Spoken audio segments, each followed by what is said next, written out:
Did you know that you can get messages from your dreams,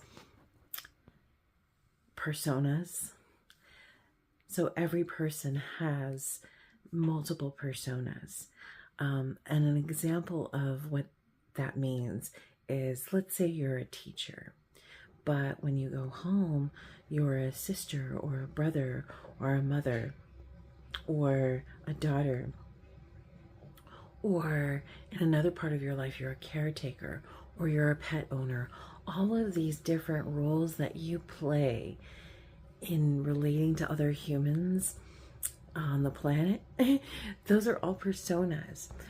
You also might have personas that don't maybe necessarily involve relating to other people, like the persona of the writer or the persona of an avid reader or the persona of the thinker. These can also cross over into archetypes, like the thinker could be an archetype.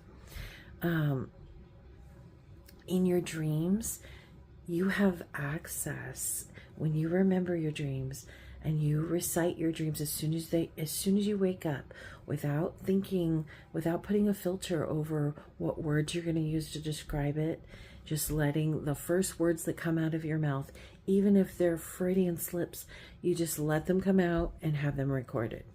And the best way to do that, I really do think, is to speak them as quickly as you can as soon as you wake up, as you're waking up. It's ideal.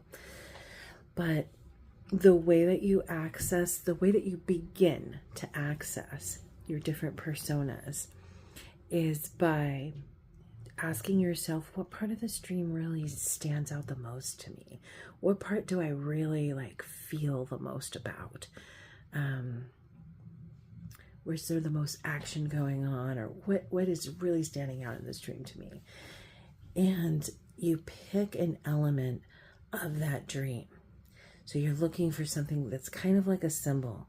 And it's easy to find symbols by asking yourself, what are the nouns? People, places, and things.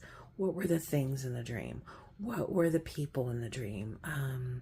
What were the places in the dream? So one of those types of things is probably going to be really standing out. And then also an action that you are taking. So some type of a verb that you are taking.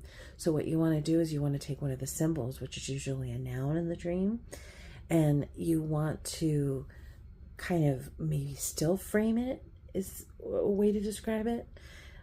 You kind of snapshot it, still frame it, pause it, and act as if it is a stationary symbol. And then imagine, and for some of us, this is easier to do than others. Imagine that stationary symbol, it stops for a moment being in the dream and it kind of looks to you.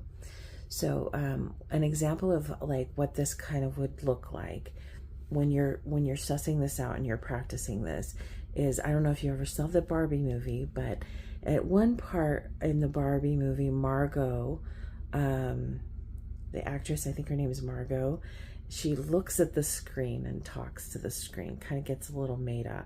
She talks to the audience and then she goes back into her acting. So you're going to have a piece of this dream, the symbol in the dream. So maybe it was a house, or maybe it was a chair.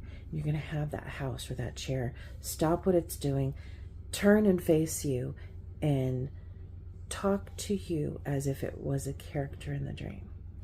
And what would it have to say about itself? How would it introduce itself to you? What does it have to say?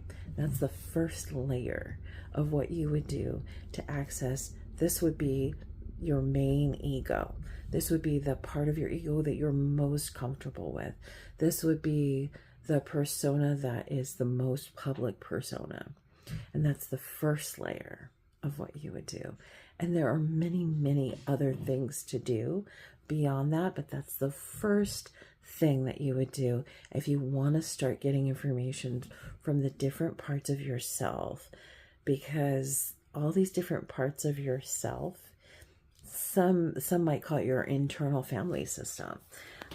These different parts of yourself have so many answers. Some may even experience them as guides, or angels, or what have you.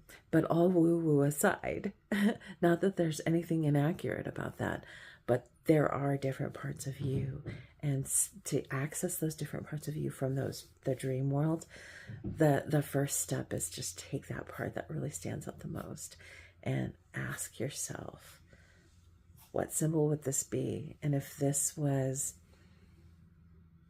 a character in a play and it paused and it looked out at me and I were the audience, what would it say about itself? It's so exciting, and there's so much more to do.